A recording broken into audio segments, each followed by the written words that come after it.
Hey guys, it's the Nerdy Movie Guy, and today I want to talk about La La Land.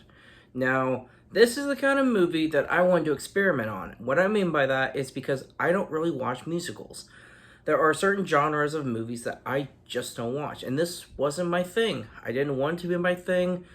These were all my thoughts before going into it. Now, I wanted to check it out. I got a great deal on a really cool steelbook for it, and I thought, you know what? What the heck? I'm just going to go ahead and buy it, and one day I'm going to check this movie out. And so recently, I've had that chance to check the movie out, and it was not what I was expecting at all.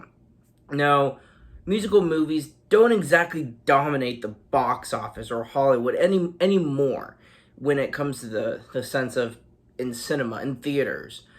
But this movie stood out, and I want to tell you guys why. So when I started this movie, it kind of starts off with the music sequence, and at first, I was one of those guys where I was like, "What is going on?" I didn't know if I was going to get into it. I was sitting there really trying, and as the scene progresses, I'm like, "You know what? This is actually kind of fun."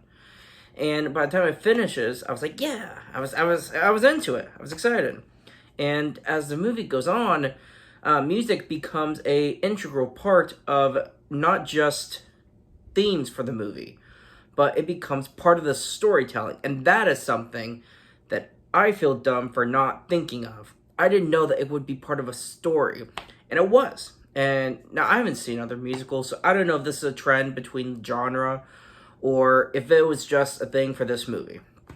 But it explained the story through music and through the dance routines. And with Emma Stone and Ryan Gosling, I think that the director chose a great actor and a great actress for this movie because they really put in the work through their dance routine, through the music. It was one of those things where you can feel their emotion through the music when they're not even talking or maybe they're not singing. It was just one of those things that I found extremely intriguing because I've never seen anything like this before.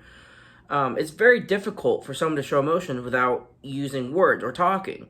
One of the few examples was in The Amazing Spider-Man 2, when Andrew Garfield is in the suit. He's able to express his emotions with Emma Stone's Gwen Stacy through just movements, with his reaction, and his body language really took control of that scene. And this was one of those few examples where you don't exactly need words, even though he had dialogue, he didn't have a facial expression to display. So this movie utilized that. They used body language to tell a story. And it was one of those things that it took me a while to really feel really engrossed into this movie. And of course, by the end, I loved it. Throughout the movie, I was able to find out that this was a love story. And I didn't know a lot about La La Land going into this movie.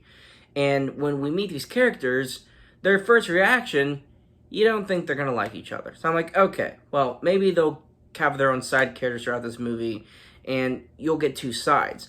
Throughout the first probably 20, 30 minutes, Emma Stone and Ryan Gosling have just a second of interaction, and then it's explaining what they're going through, what's happening to them before they meet up again. And I thought that was going to be the trend throughout the movie, but I was wrong. And when they finally met up, the scenes progress as the love story progresses and the music progresses. I wasn't expecting a finite storytelling technique for this kind of a movie. And that was my biggest takeaway, is how they were able to tell the story with this movie.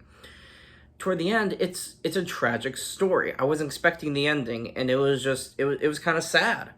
I mean, the way they were able to explain a story this way, it was something that I didn't think was going to be my thing, but now it is. So if this director has another movie similar to La La Land, or this director brings on this cast again, I'm definitely going to check it out.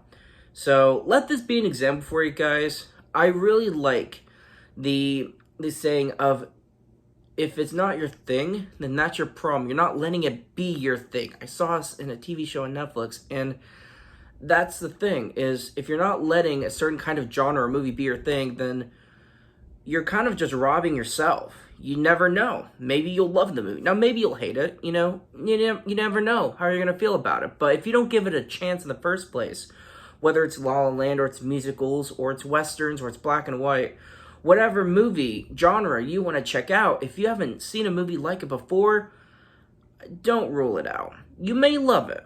And this is an example of a movie I loved that I didn't think I was going to enjoy in the first place, but I did. So that's my takeaway, is giving certain genres a chance that maybe I didn't have an interest in the first place. I hope you guys found this concept, this point of view intriguing, because that is a takeaway that I want to share with you guys. So thanks so much for watching.